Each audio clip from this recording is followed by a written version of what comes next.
অন্ডাল থানা এলাকায় এক নাবালিকার সঙ্গে বিয়ের প্রতিশ্রুতি দিয়ে দীর্ঘদিন সহবাসের পরে বিয়েতে অস্বীকার যুবকের বিরুদ্ধে থানায় অভিযোগ দেন নির্যাতিতা পরিবারের। অন্ডাল থানায় অভিযুক্ত যুবকের বিরুদ্ধে অভিযোগ দায়ের হওয়ার সঙ্গে সঙ্গে অভিযুক্তকে গ্রেফতার করে অন্ডাল থানার পুলিশ। অভিযুক্ত যুবকের নাম রোহিত মুর্মু, বয়স আনুমানিক 21 বছর। সূত্র মারফত জানা যায় অভিযুক্ত যুবকটির বাড়ি অন্ডালের মধুসূদনপুর কোলিয়ার এলাকার। অভিযোগকারী নাবালিকার মা জানান দীর্ঘদিন ধরে যুবকের সঙ্গে তার মেয়ের একটা সম্পর্ক ছিল।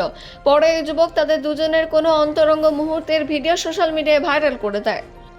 নির্যাতিতার মা জানান এই সম্পর্কের ব্যাপারে দুটি বাড়ির লোকই জানত এবং তাদের মধ্যে পর্ব আলোচনা সারা হয়েছিল যে বিয়ের বয়স হলে দুজনের বিয়ে দেওয়া হবে।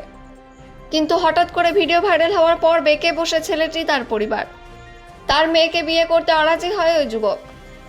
সেই কারণে বাধ্য হয়ে যুবকের বিরুদ্ধে থানায় অভিযোগ জানান নাবালিকার মা। ঘটনায় যুবককে গ্রেফতার করা হয়েছে। বুধবার ধৃত যুবককে আদালতে তোলা হবে। অন্ডাল থেকে অজিত মিশ্রা, রিপোর্ট নিউজে।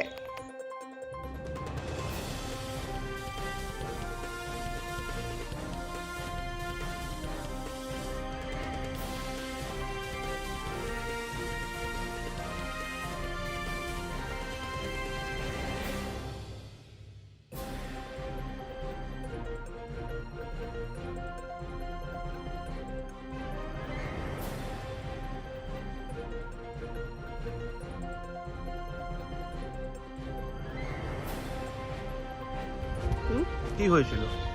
ঘটনাটা মানে ছেলেটার সাথে মানে অনেকদিন তো বাদে ছিল, তো মানে ভালোবাসা তো দিয়ে পরে সে মানে ওর মা বাবার সাথে কথা হয়েছিল। তো মা বাবারা রাজি হয়েছিল সবাই যে ঠিক আছে তাহলে মেয়েটা বয়স হোক, 3 দিব বিয়েটা।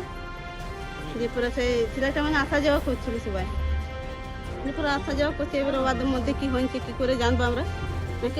এবারে ভয়ে বলে নাই মেয়েটা। যখন মানে ভিডিওটা ভাইরাল হয়ে গেছে গোটা, তখন মানে আমরা জানতে পেরেছি। দিয়ে পরে মা বাবাকে জানাইছিলাম, ওর মা বাবা কোনো উত্তর দিল না। ছেলেটাকেও বারবার বললাম যে মেয়েটাকে বিয়ে করে নিয়ে চলে যাও। বলছে আমি বিয়ে করবো না আর কারোর কাছে থাকতেও দিব না, এইভাবে ওরা কথা বলেছিল। সেই জন্য কিছু ভিডিও ভাইরাল করে। হ্যাঁ, মানে খারাপ ভিডিও। আপনারা এখন কি চাইছেন? আমরা কি চাইছেন? ও যেমন শাস্তি পায়, যেমন আমার মেয়েটা অপমান হয়েছে ও যেমন শাস্তি পায়। আর কি চাইবো আমরা? আপনার নাম? মঙ্গল হেমব্রম।